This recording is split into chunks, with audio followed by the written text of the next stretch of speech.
Hello, good evening, guys. This is your counselor, Vivian Marmol, District D. I am joined here with our City Council President and Counselor at Large, Giovanni Rodriguez. Welcome to our very first Lawrence City Council Uncensored podcast. I think that deserves an applause. Let's go. This is a long-awaited platform that I think that it was long overdue. It was an opportunity for us to create a space and a platform for counselors to come and speak, educate, inform, and engage with our constituents on many issues that are currently happening in the city. There's many important votes that take place, and I'm sure that you guys often have questions about those votes, have opinions, and this is an opportunity for you guys to engage with us, ask us any questions regarding what our roles are, why did we take certain positions and certain votes in the city, and given the opportunity to be informed as to the projects that are coming up and what is currently happening. So I want to pass the mic over to our council president and be able to start this show off by kind of like throwing a softball with the first episode. Let's educate our constituents as to what is the role of the city council. I think that's, let's start with the basics, right? Yes, definitely. Well, thank you, Councilor Marmol.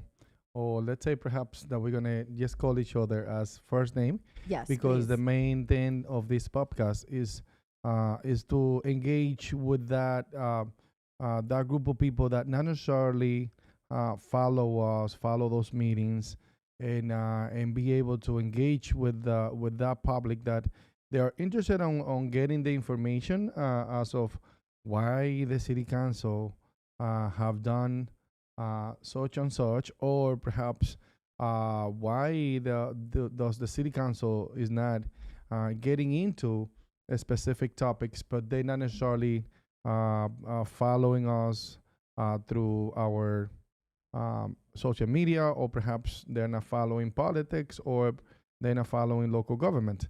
So this is a great opportunity to engage with that community that is also part of that part of Lawrence, and also an important portion of our so much in need community when it comes to information.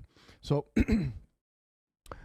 just a quick overview of what the council do. The city council of the city of Lawrence is a strong mayor city that the city council serve as part of the legislative branch of the city government, and is responsible for exercising all the legislative power of the city under Section 3 of our Lawrence City Council, our Lawrence City Charter.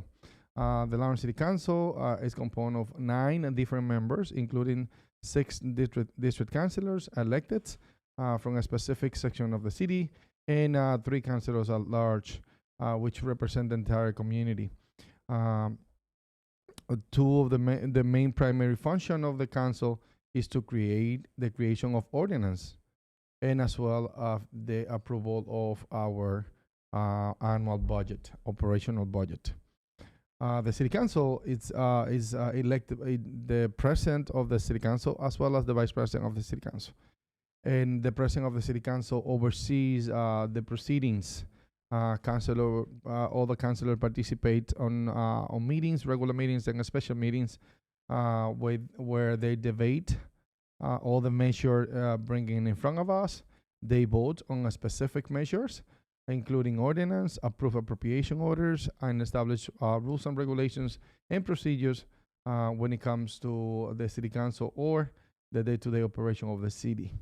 The city council also, when the mayor is not here in the city of Lawrence, but after 3 business days, the city council take over as an interim mayor of the city, and so far so on. So in the meantime, this is basically the basics of what we do, and also the basis of what the city council the city council president does. But we do a lot more than that, and over the time, over time we're going to be talking about that stuff as well. Giovanni, so could we touch on, because I think it's important, a lot of constituents um, have questions as to how to get involved and how to be informed. And I think there's a big misconception that their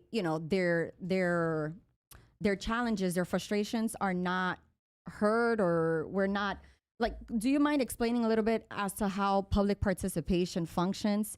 And the reasoning why, I must say, when I hear folks talking about the council not listening to constituents when they come before us, I think it's important to say that, the counselors are not allowed to engage at that point. We are taking notes, but do you mind touching on what are ways for constituents who have issues and concerns? How could they air out their grievances and connect with their elected officials to let them know what's going on? Every time that we are at the city council meeting, we introduce what our ordinance called a public participation. What is public participation? If you have any question, if you have any suggestions, if you have anything that you want to bring up in front of the council that is related to government or not related to government, that is something that you believe is important, and then you can have that space at the Lawrence City Council, and we will allow you to 2.5 minutes to speak and bring those topics that are so important to you, and we're going to listen to you. Listen to this. We are going to listen to you. That doesn't mean that we are going to engage at that moment. When public participation have a specific rules, and some of those rules are that you're going to have 2.5 minutes to speak. You have to refer to the council as a whole. And we prefer if you're not engaged with any individual councilor, because that will defeat the purpose of what you're there for. Something that becomes so important to you is not necessarily to criticize any councilor, perhaps is to bring up those topics that are so important, and we're going to listen. And at some point, we are going to be during that time, we take notes, and at some point, you're going to get a phone call from one of your councilors. That, by the way, a misconception of how many councilors people have. People think that you have one councilor when, as a matter of fact, you have 4 councilors. I know. And I'm glad you've mentioned that several times during council meetings. I know that whenever we're speaking on certain items that are on the agenda, that there's like a level of respect for the district councilor, and it comes across as like the at-larges are often forgotten. Yes. So it's true. The city does have one district councilor that represents them, and 3 at-large councilors, in addition to the district. So do you feel like there's a hierarchy in terms of, like, if a constituent has an issue or concern, that they should reach out to their district councilor first? Or do you think that it matters that whoever they have a better communication with, or if they have a past relationship, that they should just reach out to whoever they feel comfortable?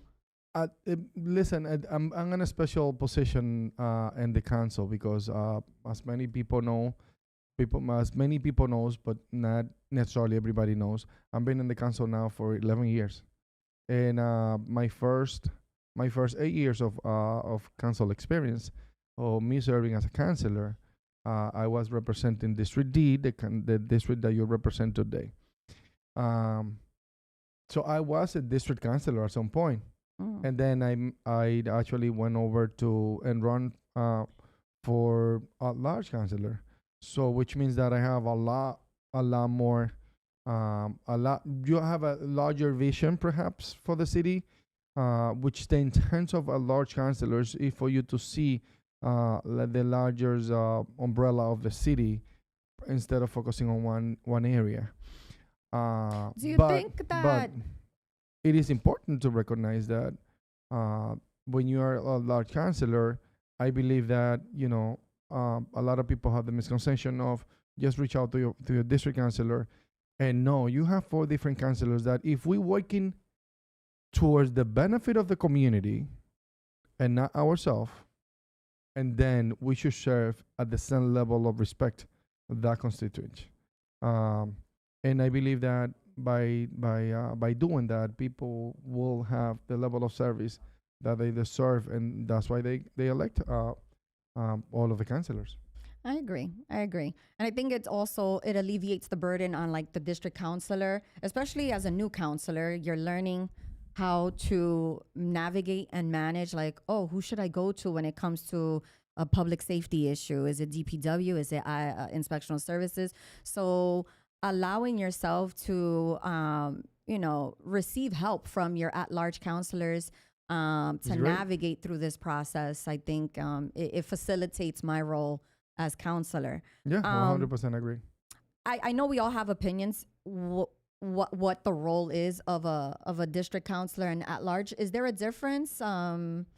I think Is there that, a reason why you wanted to pursue the district to at large? I'm assuming it's because the responsibilities are yeah. definitely bigger. Yeah, and the way that I see it is that institutional knowledge goes way beyond what that building at City Hall. So, and what I mean by that is that if you have that knowledge, why not bring it up to help out other counselors, and also why not bring it up to the entire community when it comes to serving those people that really need help. When you have boundaries within one district and you truly believe on those boundaries, that limit yourself of helping out people. When I was a district councilor, I remember during the gas explosions that there were people reaching out to the district councilors that they see the most. At that moment, I was very quite open on social media. A lot of people reach out to me. 3 years later, I was on a boat doing a boat ride on Merrimack River, and this person get close to me and told me, "Thank you for helping me out during the gas explosions emergency."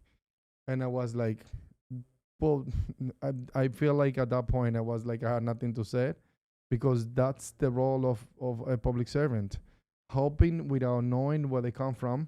I never asked for addresses. I never asked for names. I look at the issue, and that's how it should be. You look at the issue, you provide the services that are available for people from Lawrence, and be able to accomplish those results without even paying attention to who they are or what they represent or where they live, or perhaps what are the main concerns. I mean, a lot of people look at it as, I'm gonna focus on my district and be able to get them to vote for me eventually. But no, that's not the right reason. I mean, the right reason should be to serve, and at the end of the day, people gonna recognize the work and the dedication and the passion you put into every specific piece of work that you try to do. For sure. As counselor, I feel like I must say that this is something I've always wanted us to make sure that everybody knew. We have 9 counselors, and despite the fact that all of us have a different style and method within our leadership, I do appreciate that everyone is completely different and have their strengths. Like, we all have our weaknesses, but everybody has a different strength. Stephanie's very organized. You have a way where a lot of folks engage with you and they gravitate towards you. We have, I say Selena Reyes is a counselor that when she's speaking, she has a way to command attention, and she has a way to rally people together. So I feel like every counselor, there's a strength that I appreciate, that I could learn from each counselor. And if we were to like play into everybody's strength, it would avoid focusing on the challenges that we usually face as counselors. Yeah. So let's talk about the challenges. What would you say is the biggest misconception that as counselors, that people automatically assume with your roles. Because I know for me, one of the biggest misconceptions is that people may ask for help and they automatically think you could fix it. Automatically. And government is so slow. Sometimes, so let's talk about that. Someone comes to you. Let's talk about the prices, the process of adding an item to the agenda. So let's talk about the challenges of a counselor, and then the process of when someone comes to you with an issue. What does that consist of in adding it to the city council agenda, and the time frame that it takes for it to that it takes from the beginning all the way to the very end when it's brought to the city council for approval or not? I think that as a counselor, I have learned over years that setting up the right set of setting up the expectation to the public will help out the process tremendously. Not making promises. Not making any promises, that's for sure. And I believe that at some point when we explain the process, and including time frames, that will help tremendously. Sometimes people don't believe you and they go to the next counselor and they get similar answer, and then they go back to you, and then kind of like they approve what you're saying. But setting up the right level of expectation when it comes to adding an item, sometimes that could be an easy thing. Sometimes it could be a challenge because it's depending on what you're looking for. But setting that level of expectation to the people and explain the process, including time frame, it's a great thing that I have practiced and learned over the years. And believe it or not, once you tell people that a parking for a specific reasons, they can request those parking spaces perhaps, but there is some that you cannot allow, and there is others that you can allow, and that process will take anywhere between 12 to 14 weeks. Wait, what? Yes, and then that's the second answer I get. Wait, what? Yes. So essentially explaining the whole process from the beginning to end, having that level of expectation, explain it to the people, will reduce that misconception of, okay, we can get a sign tomorrow. So people don't realize that after we approve the sign, there is 30 days that you need to wait. Yeah. So correct me if I'm wrong. Someone comes to me like, hey, I would like to get a handicap sign in front of my house. That's another thing we need. There's so many topics that we need to talk about, but handicap seems to be one of the heavy items that we get through ordinance. Yeah, and a lot of people want those. The first thing I ask my constituents is like, are you handicapped? Yes, I have my placard. Perfect. The second question that I start asking now is that, do you have a temporary placard or you have a permanent? And then if they have a temporary placard that is a 6-month placard, that means that your doctor have gave you the notice that you are okay to park for the next 6 months on handicap parkings.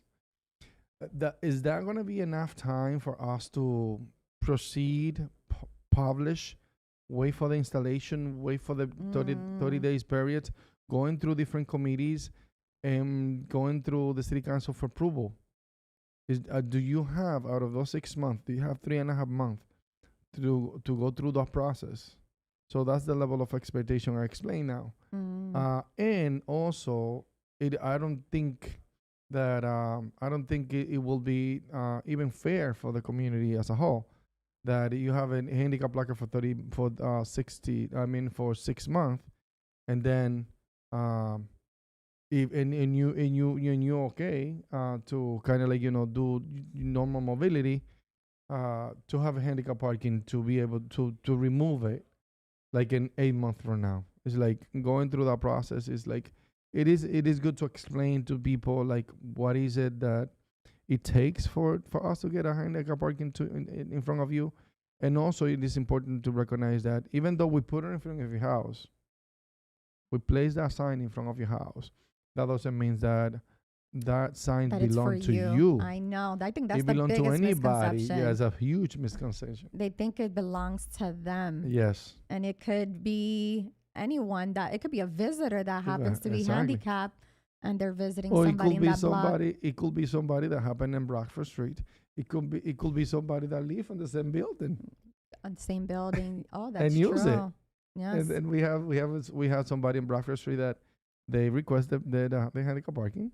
We approved it. All of a sudden, the following day, the neighbor took that parking and stayed there for weeks. Oh, It's a handicap parking. So what we did, we started the process again for that so person to add an to additional. add an additional, because it is a need. It's based on the need, and obviously we are very in favor of providing accessibility and helping out with the mobility to people, and that's why we always approve those signs. But what do you say? And this is the part of transparency here. What about the folks that we already receive complaints about limited parking? Yes. So, how do we address those challenges of those complaints, and then also making sure that we're representing constituents that need these handicap parking spaces? How do you present these arguments? Well, essentially, what I do, and to me, is a little easier because I'm a civil engineer. So I deal with math. So therefore, statistics. So based on the amount of parking we have in the city of Lawrence, having about 600 different road, street in the city, in an average of, let's say, perhaps 10 to 15 parking per street. Obviously there is longer street in Lawrence, but an average of 15. So that means that we have about anywhere between 6,000 to 10,000 parking spaces in the city of Lawrence. Obviously, I'm very conservative when it comes to that number. Don't take me on that, because eventually they're going to say, oh, Giovanni said that we have this amount of parking. No, I'm just putting a number up there and doing some quick math. The amount of parking, handicap parking that we have in the city of Lawrence, there are supposedly less than 600. I asked for an audit, by the way. Yeah, that's a good thing. I asked for an audit, and I know our city clerk, which this is another. Let me bullet point the fact that we should educate the folks as to the importance of our city clerk and the role that she plays. Oh, huge. But I did ask our city clerk to provide me an update regarding that request that I made to do an audit with all the handicap parking spaces. And is our DPW department keeping track as to how many? Is the DPW should the DPW keep track of those? So that's the first thing we need to define. I mean, they're installing it. So They're installing it, yes. Who should be keeping track of it then? If I think not that, DPW. No, I think that we have it on the agenda. We have it on the items. We have those items on that at City Hall. I think that we through the city clerk, just like any other item, should be kept there, and we should have an audit doing it through the city clerk. And I believe that it's fair for other departments, because the police department is approving it as well. So should they keep track of those? Maybe, but I think that through the city clerk office, we should keep track of all that handicap parkings. Okay, let's segue into the importance of the city clerk. Well, yeah, Her role it is such an important department. Listen, the city council have hires 2 people. 2 people, right, John? 2 people. That's what we hire. We hire 2 people. We don't give out jobs. We hire 2 people, and one of those 2 is the city clerk's office, and we also hire the city attorney. It's on our channel. Those are the only 2 hires. The only 2 hires that the city council does. Now, hold on a second. Now we do 3 more, because we do the 3 school committee members. Oh, we did that. That was recently changed. We changed that. Appointed. Yeah, we appoint those 3. So basically 5 people: city clerk, a city attorney, and 3 school committee members. And why it is such an important to have those two hired by the city council, because they should be independent from the perhaps the mayor or the administration, because we need to provide uh, check and balances. So the city clerk is the record keeper, and the city attorney is the person that represent the city, not necessarily the city council perhaps, or not necessarily the administration. It is the city. So those two positions have such an important value to when it comes to transparency, when it comes to functioning of the government, when it comes to functionality, when it comes to many important things that local government it's all about. So essentially, city clerk is the record keeper of the city. So if you're looking for a birth certificate, that's where you go to. If you're looking for a dog license, that's where you go to. If you're looking to a small business license, Oh, wow. this is where you go to. If you're looking for death certificates, this is where you The go city to. clerk is pretty much the heart of Elections, she's the backbone of the city of Yes. of City Hall. elections, this is where you go to. Elections. So it's so many important things Yeah. that the city clerk does, and we're glad We that keep her busy. oh, but 100 and she need to deal with the council as well. Oh, and then the city attorney. So we talked about the city clerk, and at a later point in time, I think we should continue the purpose of this podcast is to educate you guys. So by all means, like, share, comments. We want you guys to engage, ask us questions. The whole point is for this to be interactive. So please join us live during these podcasts. These podcast meetings that we have here, and again, it's the whole point is to engage with you. So if there's any topics that you guys are interested in talking about, is there anything that you guys are intrigued and are dying to know as to what's happening and have any questions, please like, share, and comment at our Lawrence City Council YouTube page, which is live right now. We're viewing and we're trying to engage with you. So by all means, join us. We're waiting for your questions. In the meantime, Council President or Giovanni, because this is supposed to be laid back, guys. Yes. Laid back. This is supposed to be an uncensored version of what actually happens at a city council meeting. During our city council meetings, there's a process. And there's a level of professionalism that, and decorum that we should all have, even though Yes. sometimes it doesn't always happen. Normal people, normal But we're humans, right? We're Yeah. humans. Why not? And there's certain topics that kind of get a little spicy for 100%. gets a little spicy. And again, this is a moment for you guys to ask, what are those questions that you guys been dying to know? So Giovanni, the importance of the hire of the city attorney, why is it so important? And I know the city attorney is pretty busy. Oh, yeah. Oh my God. He's busy this fiscal year. No, and it's such an important position. Why? Because I mean, like I said before, they don't the city attorney represent the city of Lawrence, and have to have the best interest of the city. And that position, even though we have a strong mayor type of government, there is two type of government in Massachusetts. Is a strong mayor type of government and a strong council type of government. In the city of Lawrence, we have a strong mayor type of government. So that means that the mayor believes that every department head is how to work for the vision of the mayor, and the city attorney and the city clerk, they have to work for the vision of the city and for the best benefit of the city. And that position is very sometimes they have a lot of issues with the administration, because the law is the law. We need to respect the law, and we can be liable for it. And if we don't do that, then essentially we're going to have issues when it comes to lawsuit and so far, so on. So the city attorney have that importance. And then the city attorney have different attorneys on their that position. I see that we have a specific amount of time. We So- do. So it's 7:53. We have what is it? 7 minutes left before we start the Spanish portion of the podcast.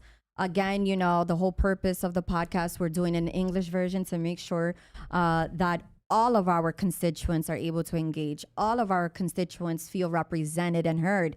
So, by all means, the last few minutes that we do have to spare for the English portion of this podcast, we're waiting for you guys to make comments and ask questions. If not, you know, this is this is the first episode. It is a pilot, so to speak. So we're working out the kinks as to what works, what doesn't. We did have technical difficulties as we started, which is why we started late. But by all means, we will do our best to start at 7 p.m. But before we end the podcast, I want to make sure that folks know that our budget season or sessions, so to speak, are coming up, and we're going to be super busy. I remember how during our budget sessions, there were days that we were leaving at 1 o'clock in the morning, maybe. Long nights. So I do have the schedule. And I would like to invite our chair of Budget and Finance, Councilor Stephanie Infante, so we could probably touch on some of the important topics that, important budget changes that we're seeing. We just got our budget books. Is there anything that you want to add regarding budget There's as we speak now? a couple of things. I mean, people need to be aware that the city of Lawrence finance are not just as beauty as people think. We need to be very conservative. Yes, the tax are going to be increasing, 2.5% top of the levied limit, and also we're going to increase taxes when it comes to new growth, which is another $1.4 million an estimate. So that's going to be end up potentially 4.2 something, over 4%. The taxes are going to increase. It is important to recognize also that last night the water and the sewer went up as well. Now the water and sewer is going to be based on the consumption, not necessarily based on a single rate. The minimum that you're going to pay is what you're paying today, and eventually based on what you consume for the water, and then eventually the sewer. That's what you're going to be paying. But yes, it went up last night. Okay. So I want to segue into informing everyone that our first budget session will start on June 1st. It's a Monday. I don't believe we set up a time, but normally it's 6 p.m., 7 p.m. I'll get back to you guys on that, but it is on June 1st. It's on a Monday. It's It's on a Monday, and the departments that we will be going over, it's the opening statement from our CAFO, our Chief Operating Officer, Administration and Finance Division, which oversees the Office and Budget and Finance, Comptroller's Office, Purchasing Office, Information Technology, the Assessor's Office, Treasurer, Tax Collector, and Office of Personnel, in addition to the Debt Service, Intergovernmental Assessment, Employee Benefits, Risk Management, and other financing uses. So we're already gonna. We have a heavy day for the first budget session, Monday, June 1st. Then the second session would be Wednesday, June 3rd. We will be touching on the City Attorney's Office, City Clerk's Division, City Clerk's Office, Elections, Vital Stats and Annual Listing, Health and Human Service Division, Council on Aging, Veterans Office, Recreation, Police Department, and Fire Department. So this is the reasons why we're there till like 1 in the morning, because we actually go by every line item. So if you guys have any questions regarding budget, we will have another podcast episode right before, I believe right before our budget session starts, or during the same week. So if you don't have the questions now, be prepared to have these questions for our next episode. Something very important about the budget is that the budget is posted. It is posted. Where could they find it? Where could they find it? So if you go to the Lawrence City Council, wait a minute. If you go to the City of Lawrence website and you just type a budget, you're gonna get all the budget from previous year and this year. So it is posted. If you wanna see it, nowadays it's easy to analyze because you can use AI as well.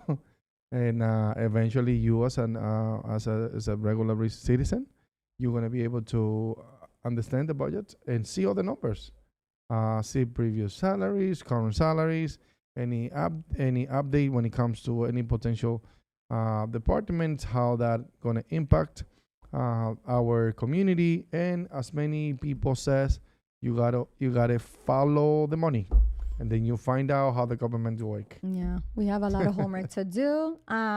It's 7:59, so we're going to end our first English portion of the podcast. I am so proud of us. So and it is important please to join us for the recognize, Spanish versions for our bilingual folks that have the privilege of listening to both the English and the Spanish version. Please continue to join us and join this conversation as it subscribe, and follow. And by the way, this podcast is going to open the opportunity for other counselors to be here. Every counselor going to have an opportunity to discuss the importance of the matter, which is the importance of the city council, and how we're going to be able to engage with you, which is those people that have decided not to watch our regular meetings, and they looking out and seeking for other platforms to be able to watch or listen the city council.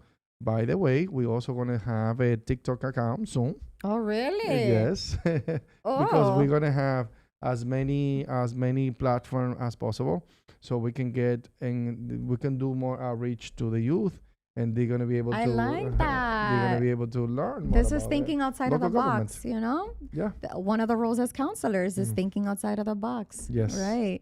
All right, guys. Thank you so much for joining us. We'll be back. Back soon.